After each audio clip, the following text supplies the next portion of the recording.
si la muerte de Cristo logró objetivamente lo que dijimos, logró el perdón de los pecados, si logró la satisfacción de las demandas de la ley, si logró aplacar a Dios, pacificar a Dios y a decirlo positivamente, si logró asegurar el favor de Dios, la pregunta es, ¿para quiénes? ¿Para quiénes?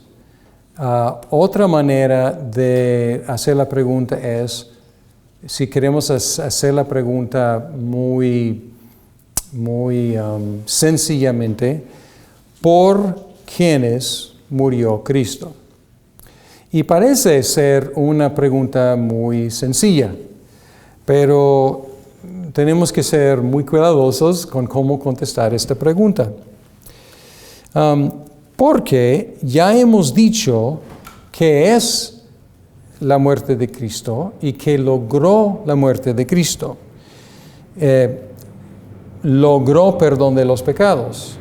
Entonces, tenemos que concluir que todos por los cuales murió Cristo serán perdonados. Logró satisfacer todas las demandas de las leyes. Entonces, tenemos que concluir que la ley está satisfecha para todos los por los cuales murió Cristo. Entonces, tenemos que pensarlo muy bien. Si logró algo objetivamente Cristo, entonces tenemos que pensar en por quiénes logró eso.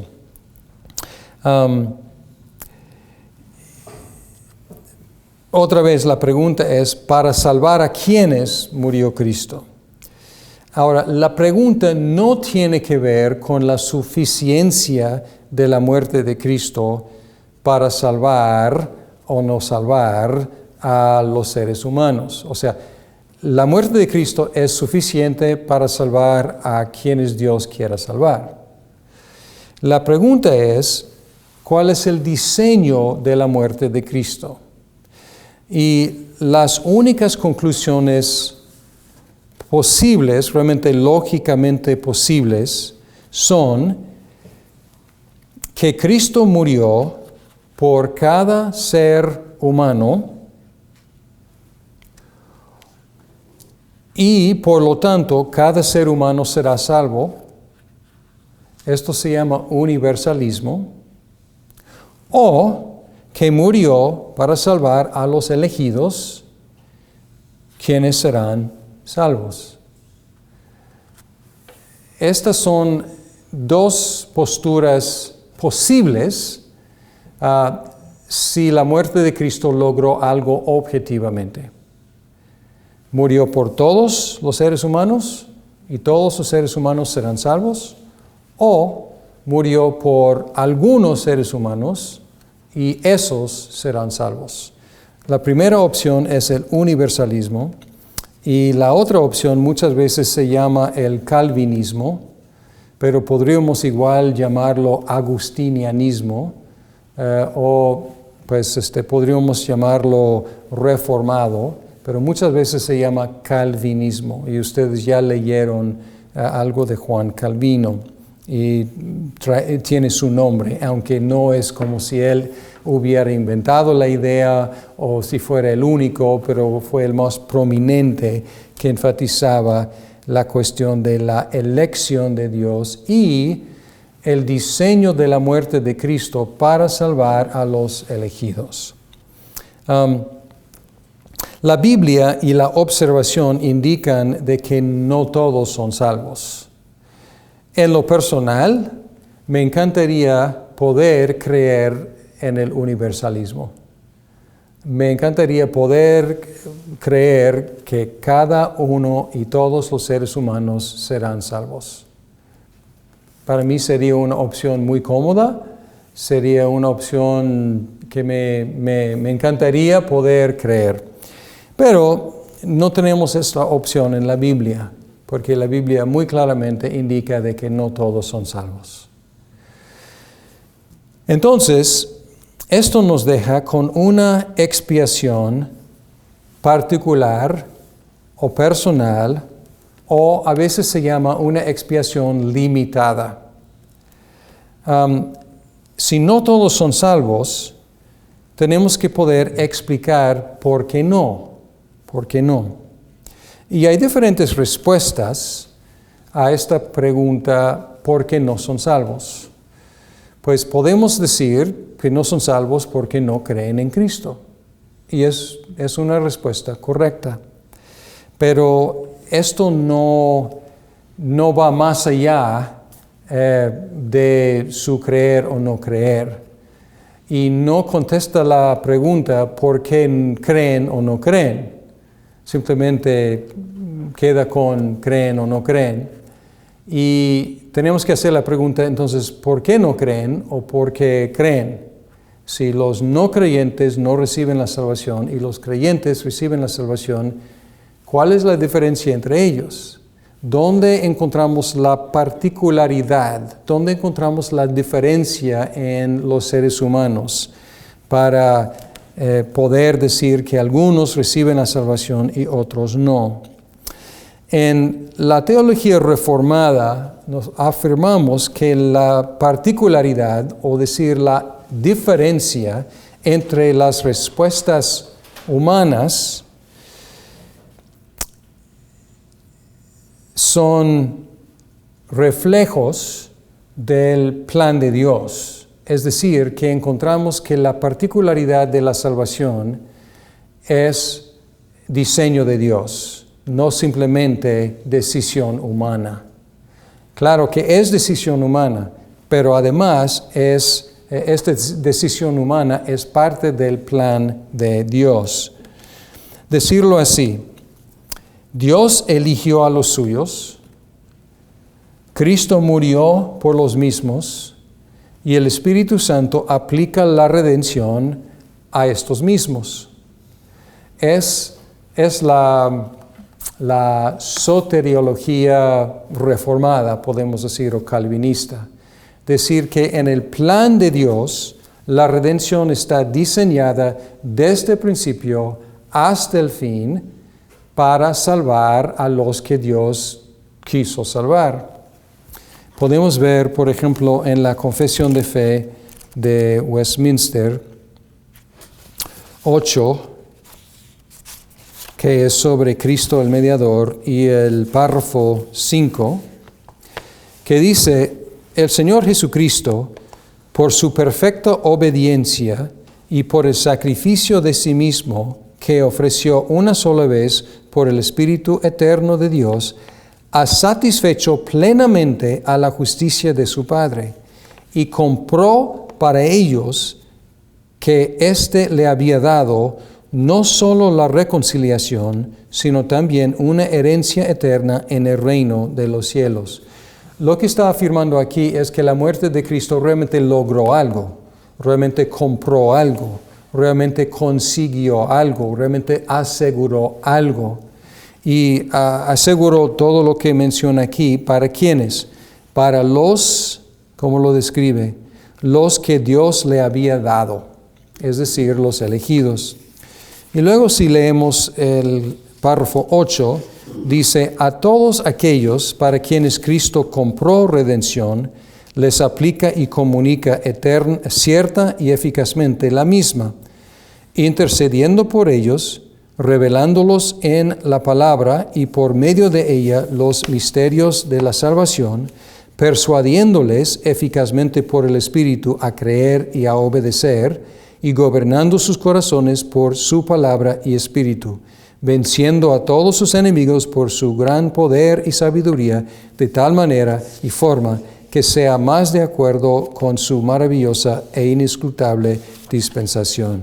Entonces, ¿qué está diciendo? Está diciendo que Dios eternamente eligió a los suyos, Cristo efectuó la redención de los suyos y el Espíritu Santo aplicó a estos mismos los beneficios de la redención, creando fe en ellos y arrepentimiento en ellos. Entonces, aquí tenemos una explicación que de alguna forma nos inquieta, pero de otra forma por fin nos revela y nos explica un enigma.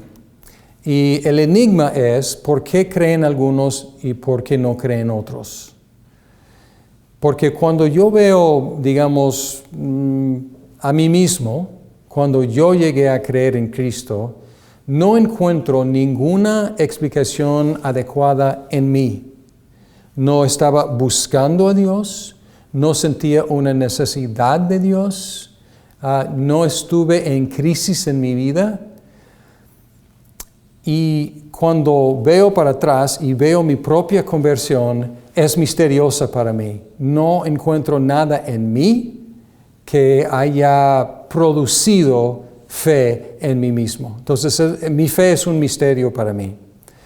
Y cuando ya que soy cristiano y yo presento el Evangelio a dos personas, yo encuentro que una persona cree el Evangelio y otra persona no cree el Evangelio. No puedo encontrar una diferencia adecuada en ellos para explicar esta diferencia de respuesta. No puedo decir uno era mejor que el otro, más justo que el otro, más inteligente que el otro, más espiritual que el otro. No puedo encontrar ninguna explicación en ellos para explicar la fe de uno y la falta de fe de otro. Entonces, lo que estamos encontrando aquí es que la explicación no está en ellos. La explicación está en el plan de Dios. ¿Cuál es la explicación por la fe de uno? Pues Dios lo escogió, Cristo murió por él y el Espíritu Santo produjo fe en él. Y esta idea de alguna forma nos inquieta porque nos parece como no democrático, nos parece como quizás injusto que Dios haya escogido a los suyos. Y es la parte que nos inquieta como seres humanos sobre esta doctrina o esta colección de doctrinas sobre la elección del Padre, la propiciación particular o personal que hizo el Hijo y la aplicación que el Espíritu Santo hace en los elegidos. Y por lo tanto, como nos inquieta, la postura más común, tanto entre los católicos romanos como entre los evangélicos, se llama arminianismo. Y arminianismo tiene su nombre de Jacobo Arminius, que fue un pastor reformado en Holanda, y él protestó contra esta idea calvinista o reformada. Y lo que ellos, arminios y sus seguidores, que son, como digo, la mayoría, creo, de los evangélicos y, por supuesto, los católicos romanos, ellos también tienen que reconocer que no todos creen. No todos creen. Y ellos también tienen que hacer la pregunta, ¿por qué algunos creen y otros no creen? Y ellos tienen que buscar una explicación no en Dios y en su plan, sino en la persona. Y ellos dicen básicamente que es una cuestión de ejercer su propia voluntad. Y hasta ahí está bien, porque por supuesto cuando llegamos a creer, estamos ejerciendo nuestra propia voluntad. Nosotros somos los que estamos creyendo. Es un ejercicio de nuestra voluntad, pero realmente no contesta la pregunta. Porque la pregunta es por qué uno ejerce su voluntad para creer y el otro ejerce su voluntad para no creer. Entonces la explicación arminiana realmente no es una explicación. Y luego, para no caer en decir que es mérito humano, dicen que es por una gracia previa, que una gracia previa les permite ejercer su voluntad para creer. Y pues desde luego tiene que ser una gracia para que una persona cree. Pero otra vez, si ellos dicen que cada persona tiene esa gracia previa, todavía no tienen una explicación de por qué algunos creen y otros no creen. Entonces, aunque estas preguntas nos pueden inquietar porque estamos hablando de seres humanos y estamos hablando de su destino eterno y estamos hablando de seres queridos, posiblemente también, estas preguntas nos inquietan, pero con cualquier respuesta nos inquietan, porque ninguna respuesta quita, salvo el universalismo, que si vamos a ser bíblicos tenemos que rechazar. Si rechazamos el universalismo, ninguna explicación quita el hecho de que algunos creen para la salvación y otros no creen y ellos no reciben la salvación. O sea, en cualquier explicación no universalista, todavía tenemos que luchar con este hecho, esta realidad de que algunos creen y otros no creen. Y como mencioné, el arminianismo es una explicación que realmente no explica. O sea, todavía no explica por qué algunos creen y otros no creen. El calvinismo tiene el mérito de poder explicar. ¿Y cuál es la explicación? La explicación es el plan de Dios, de escoger algunos, de expiar sus pecados en la muerte de Cristo y de aplicar a ellos los beneficios de la obra de Cristo por medio del Espíritu Santo. Bien, este es el tema del alcance del para quiénes es la muerte de Cristo, por quiénes. Vamos ahora a textos, porque es una cosa hablar teóricamente, vamos a tratar de ver cómo entender lo que dice la Biblia al respecto. Pero ¿están conmigo en cuanto a cuál es la problemática, cuál es la pregunta? Y es una pregunta que realmente todos tenemos que luchar con esta pregunta, en cuanto a simplemente observando que algunos creen para salvación y otros no, cuál es la explicación. Y esto nos hace pensar en por quiénes murió Cristo.